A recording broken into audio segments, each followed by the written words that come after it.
Neyrosonografiya nima? Neyrosonografiya bu bolalarni bosh miyasini ultratovush tekshiruvi. 1 oylikdan boshlab, agar katta liqildoq yopilmagan bo'lsa, 1-1,5 yoshgacha amalga oshirsa bo'ladi. Neyrosonografiyaga ko'rsatmalar. Neyrosonografiyaga ko'rsatmalar bo'lib, majburiy ko'rsatmalar bular bola asfiksiya bilan tug'ilsa, tug'ilgandan keyin bolada reanimatsion chora-tadbirlar amalga oshirilsa, bola muddatdan oldin tug'ilsa, kindigi 1 va undan ortiq o'ralish bilan tug'ilsa.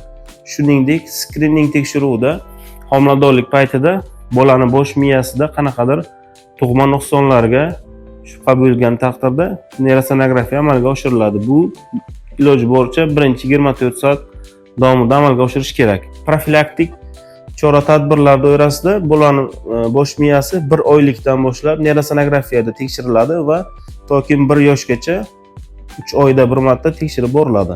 Bunda bolani bosh miyasi o'sishi, rivojlanishi, qon bilan ta'minlanishi ko'rib boriladi.